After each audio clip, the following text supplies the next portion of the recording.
I know there's been just a little bit of controversy out there as far as this blade is concerned. Even the Apostle P on his YouTube channel said that he didn't think he would buy one of these, not right now. Maybe in a little bit when the price starts to come down or a few more start appearing on the secondary market. But still, I bring you the Benchmade 940-1. Before we get too deep into this, just take a look at that carbon fiber handle.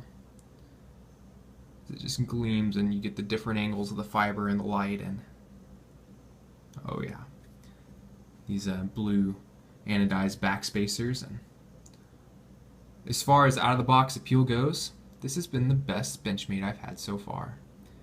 Just been very, very impressed with it. Let's go and get started with the blade shape here. As we see, we just got the classic 940 blade shape with the reverse Tonto design, and I know for some people they think this blade shape is really ugly and quite ridiculous, but I gotta say that this is probably one of the most useful blade shapes I've ever had. It just cuts very, very well, and it's got just enough belly, but not too much to make the knife bulky. And as far as blade shape goes, it's just awesome. I really enjoy it a lot. Look at that stonewash. Stonewash on this knife has been very, very good. It's very even.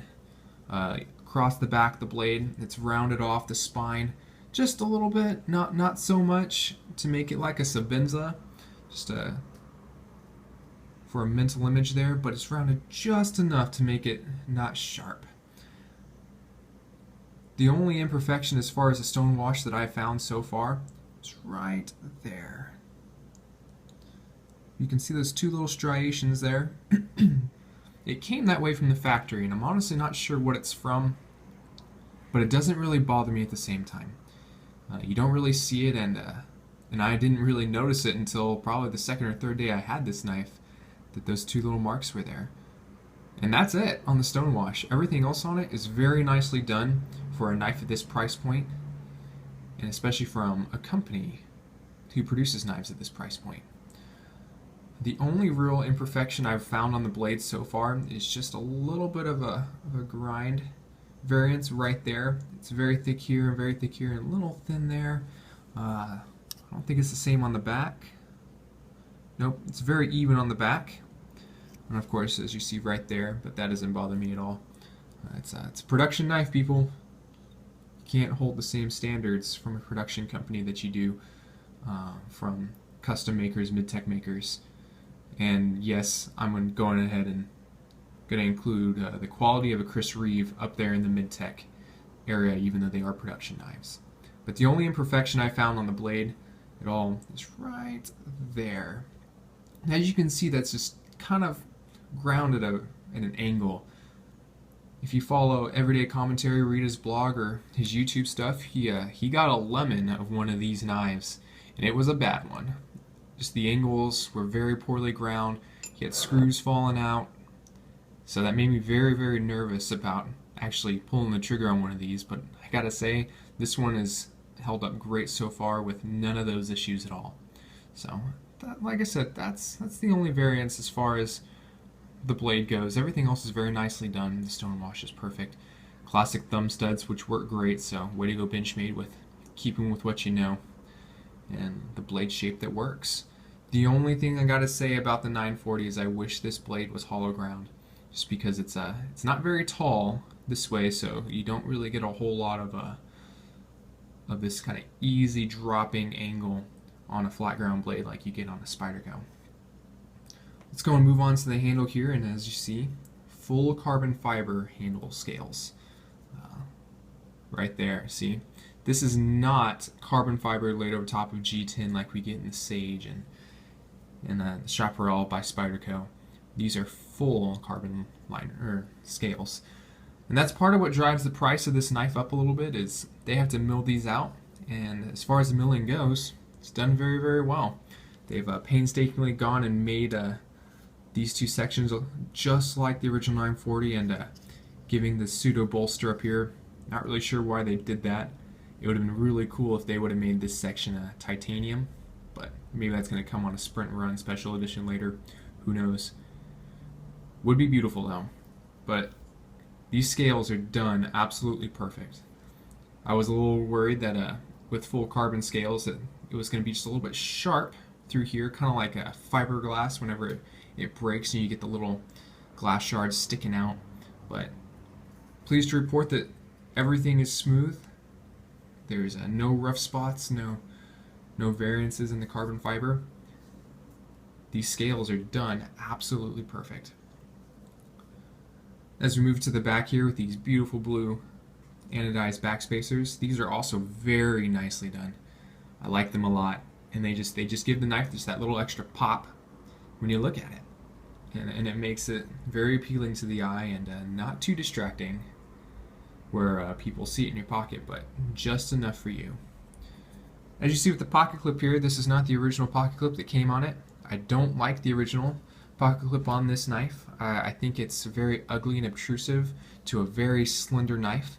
So I wish that they would include the Parkerized clip on this one. But if I had to keep the original pocket clip on it, I would be okay with it, mainly because it's Parkerized. So it's not going to chip off, and over time this pocket clip will wear very nicely with the knife. So as we see here, Benchmade kept with their 3/4 length liners.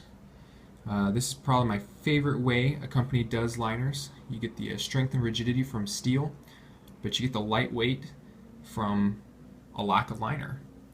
So you kind of please both sides of that argument. So the jimping on it's done very nicely. It's not overly aggressive, but if I dig my thumb in there, you can still hear it's there. It's just a little bit rounded. Let me see if I can zoom in there for you. Right there, just a little rounded, just like on the original 940. It's executed and done very, very nicely, so it gives you just that little bit extra grip whenever you grip the knife like this.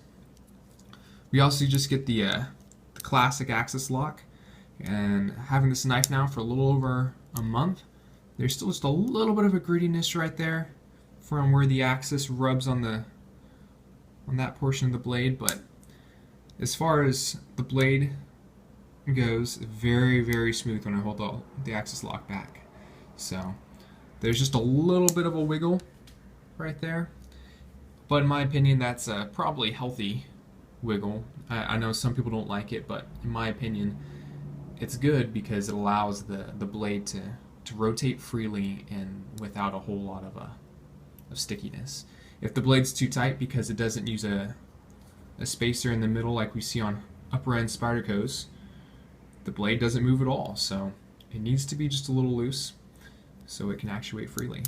I'm also pleased to report that I've not had to drop any Loctite into this pivot at all. It's I've not taken the knife apart yet, and the pivot is holding very, very nicely. I know on the original 940 people have issues with it, with the pivot loosening over time, and this one's loosened just a little bit, but not in an unhealthy rate. So, like I said earlier, as far as being afraid this knife was going to be a lemon, I've had no issues there. Everyday Commentary reported that these little pieces back here, see if we can get a light in there to show you. There we are. Those little guys right there, those fell out, making it so he couldn't actually screw the pocket clip down all the way, and I've had no issues with that at all. So as far as just from the factory goes, like I said earlier, this has been my favorite knife from Benchmade. So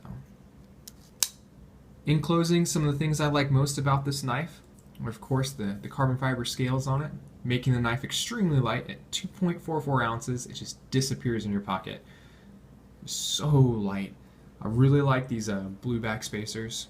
They don't really, as far as color goes, do a whole lot for the knife on a performance level, but dang, they look good. Just give that extra little pop. I also really like the blade steel on this knife. This S90V has held its edge very, very well, and I've actually only had to strap it once. Did that last night just to kind of help give it that keen sharpness again, and the steel's holding up great. Not a metallurgist, but from what I understand, the large carbides in it help keep the knife sharp, but not necessarily paper cutting sharp. It will give you a fantastic working edge though for a very long time. So overall, I really enjoy this knife. So I pose the question to you. is this knife worth your hard-earned pennies? And in my opinion, I'm going to say yes.